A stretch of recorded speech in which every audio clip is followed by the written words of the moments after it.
Okay, I should say I wasn't sure if we were going to use PowerPoint or not, so I actually brought a little PowerPoint show, which I won't show. Maybe we can play it during Afterward we can. Yeah. But it just had some interesting statistics on the development of the prison industrial state in this country over the last 30 or 40 years, and of the rise of capital punishment during that same period. So what I'll just say at this point is I'll just give you some kind of quick statistics and then talk about some of the origins of the present situation, and then if we have time to offer a little bit of practical and maybe theological reflection on it. So we have kind of a history in our imaginations of capital punishment always being a factor in American society. You know, we know about hangings, we know about lynchings, firing squads at other points in the history of this country. But actually in the 60s and 70s, maybe even in the decades before that, there'd been a kind of a widespread resistance both in the general population and in the governing authorities against the use of the death penalty in this country. And it's also the case that that during that same period, during the first 75 or so years of the 20th century, our rate of incarceration was roughly level with that of other Western countries. So, and specifically, we had a pattern more or less of incarcerating about 110 people per 100,000. Okay, so not too bad.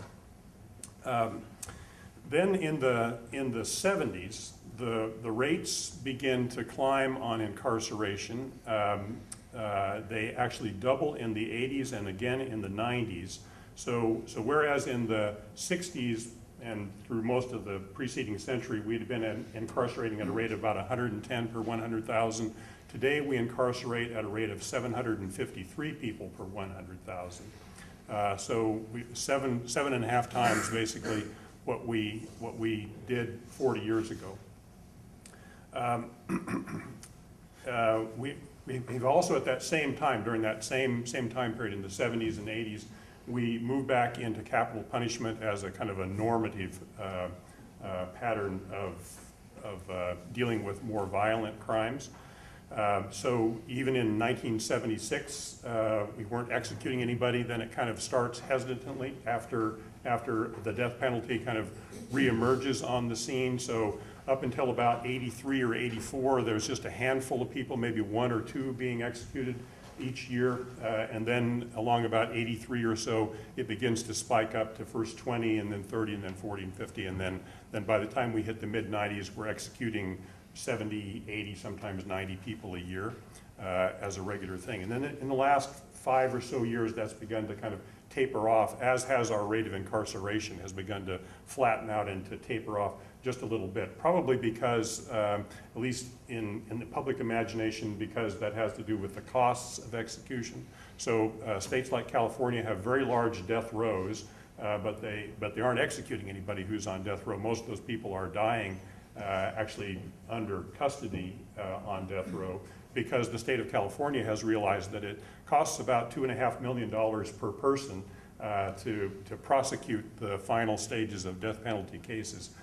So that's just too expensive for the state of California and most other states to pay for. So it's been an economic issue in some cases that has led us practically to kind of slow down the rate of executions.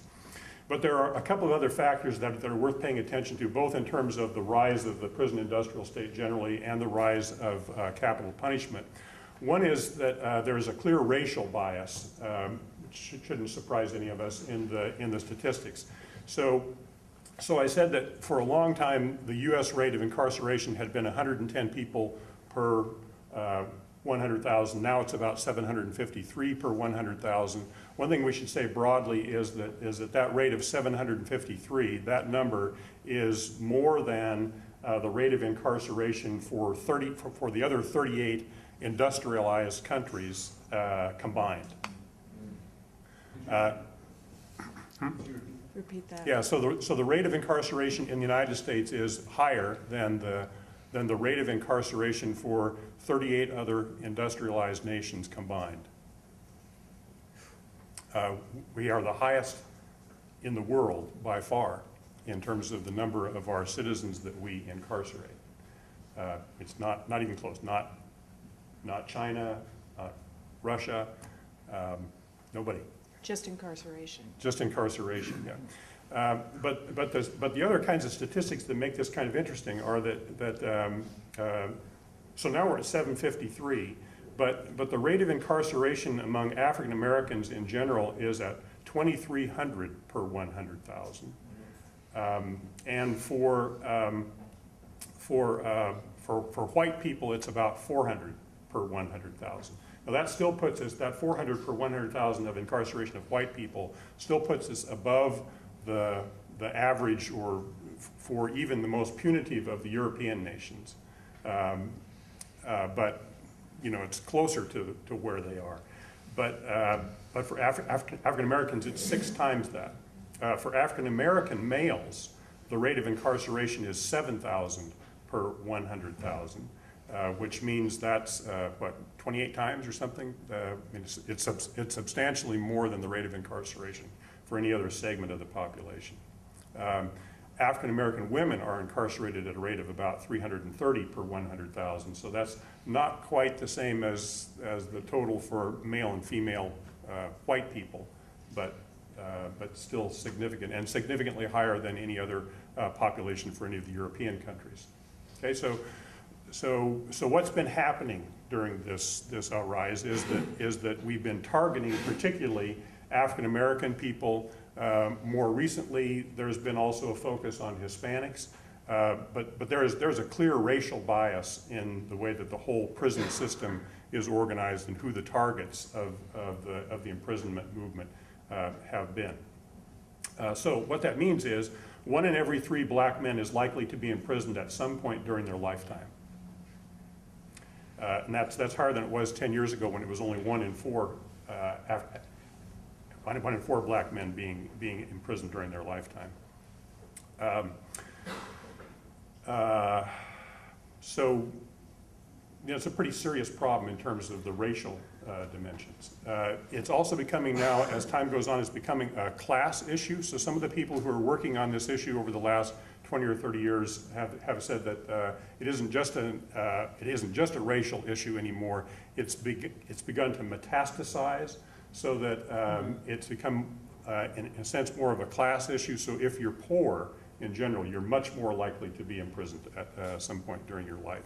And there are increasing rates of imprisonment connected to women over these last 20 or 30 years. So actually, they have the highest climb in terms of number of imprisonments over the last 20 or 30 years or so.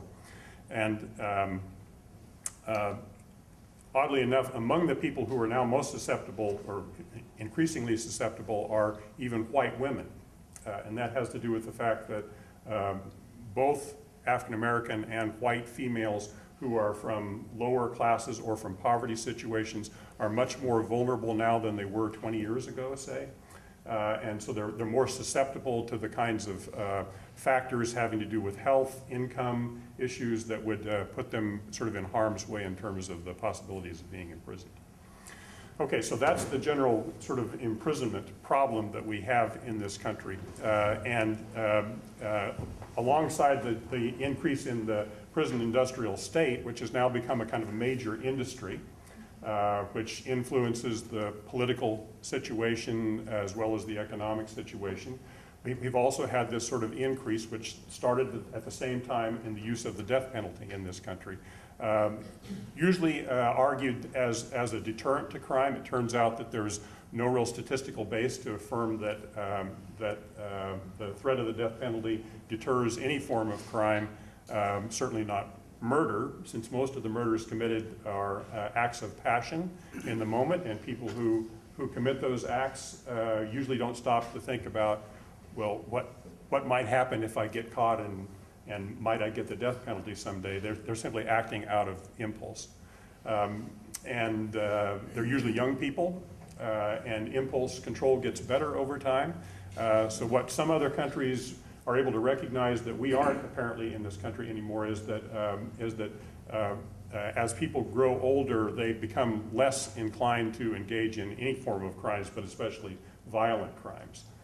So so we're holding people now in death penalty situations, and also in kind of long-term, highly isolating life sentences that other nations are not doing, and there's no real reason statistically or in terms of the human impact to do that, and also the social impact is another thing in terms of what breaking families apart, what imprisoning females, what taking the fathers out of the households, what that does to the communities is another significant factor.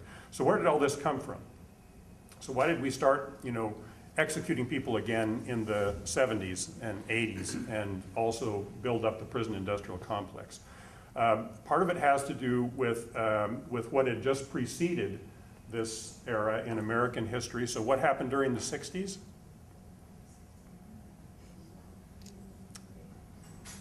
Well, one was civil rights movement, and the second was the protests against the Vietnam War, both of which had the effect of threatening particularly Southern politicians and Southern white population.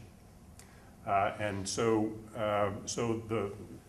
when you look at the states that have been most involved early on in the buildup of the prison industrial complex in this country, it's been this swath of southern states, which are also the states which have most consistently and continue to apply the death penalty more often than other states do.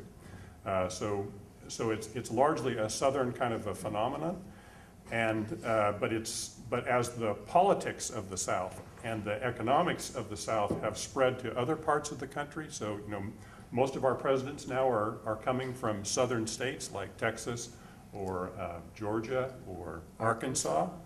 Okay, so those, Florida, yeah, I mean those are death penalty states. Those are high prison states. And the effect has been that the politics and the economics that they have brought with them presume the existence of the continuing development of this prison industrial state and the use of the death penalty. So those two factors, the backlash against civil rights movement, especially in the southern states, and the backlash against the Vietnam protests in the sense of the destabilization of the society as a whole, threatened the power interest to a great degree. Second factor was the emptying of the mental health institutions. So in this state in the 70s, there were major state-sponsored mental health institutions in places like Milledgeville, and there was a movement across the country to empty out those facilities, to put people into halfway houses. The halfway houses were never built because people didn't want halfway houses with potentially insane people in their communities, and so they resisted actually that part of the program. But nonetheless, the mental health hospitals got emptied out, and in the state of Georgia at least, and this is probably not the only place where this happened, but it certainly did happen here, what happened was that the people in places like small towns that had these mental health facilities saw was that they needed to rebuild their economic base if they weren't going to have the mental hospitals there anymore. And so they simply repurposed the buildings, put up fences, and started state prisons instead. Okay? And so Milledgeville is now one of the prison centers in this state, and the people who were once in those facilities as mental health patients left, and then pretty much turned right around and came back in as wards of the state, as prisoners of the state, without the same access to health care that they had before. Another kind of broad factor across the country was the emptying of industrial jobs from inner cities in the large cities, and the shift towards making cities convention centers or entertainment centers. So when you lose your industrial base within the larger cities and your downtowns begin to empty out, then you have to figure out something else to take the place. And so entertainment became one of the central things that became features of American cities. And if you're bringing people in, tourists, to entertain them in the inner cities, then you have to get people off the streets. And so Atlanta is kind of typical of other large American cities that as our industrial base left, and we did never have a great industrial base here, but we, as that began to empty out, then what we did was also clean the streets of poor people, of the homeless, and they often then end up being wards of the state within the prison system. That also coincided with Flight to Suburbs, which was actually a government-sponsored program in some ways. There were lots of incentives that led to the flight from cities to the suburbs, and that led to increasing segregation and to the failure to incorporate African Americans into cities in meaningful ways. And so as you had more and more segregation, you also had breakdown in terms of the parity of the educational system, which had always been a problem. But each of those factors then tends to snowball so that you have more and more people at risk and kind of less resources going in to keeping them from becoming at risk. We've also seen in this same period of time a diminishment of the middle class, and in general a growing disparity, an ever-growing disparity between the elites and the poor. And that means that you have lots of expendable people around that you have to do something with, and particularly in the South, if your history is that you're kind of worried about what African American people might do, you're likely to target African American males in particular as the people that you want to house somewhere as wards of the state. And that's essentially what we've done in places like Georgia. So what might we do about this set of circumstances? And I just have a couple of kind of random comments here. One is that we need to get into prisons and jails. So I've been going to Jackson, where the Men's Diagnostic and Classification Prison is here in Georgia. It's about an hour south of here for about 15 years. It's also where death row is. What's become clear to me is that there are a handful of people who, from mainstream churches, who are going into Jackson to try to do some form of ministry. There are many more people who are going into Jackson to try to do some form of ministry who are from very conservative or sectarian groups like the Jehovah's Witnesses or fundamentalist Baptist pastors. Their message typically to the prisoners is, you deserve to be here because you've done terrible things and you need to repent and hope God saves you, but serve out your sentence. So the part of the biblical story in which God chooses to work through the people who are the cheats and the thieves and the murderers, like Moses, Jacob, and people like that, gets completely lost in that expression of the proclamation of the gospel. And in general, mainstream churches seem to have lost touch with what's going on in our prisons. Most people in this country really kind of don't have any idea what's going on in our prisons. We've just kind of backed away from it and let other people, some professionals perhaps, handle it. It is possible to get into prisons, and we just need to have more people going in there trying to provide services of various kinds. So that's one thing. Second thing is we need to support the extension of Medicaid for mental health care. Okay, so that is a part of the new Medicaid packages.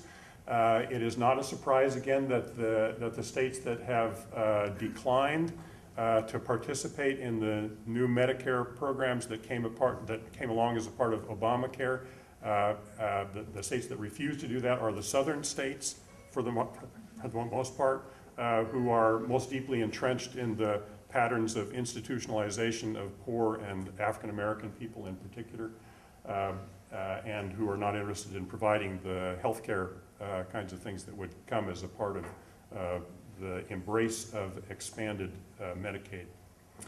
And then the other thing is that we need to be tending more carefully to practices of restorative justice and looking for prosecutors and judges when they're being elected who know something about what restorative justice means. It's actually kind of a biblical model, but developed in New Zealand and now is being practiced in some places kind of scattered around this country, including some people here in Georgia. It's even being applied in some death penalty cases to good benefit, but it's just a trickle at this point. It needs to become more of a flood. So those are my little observations. That's it.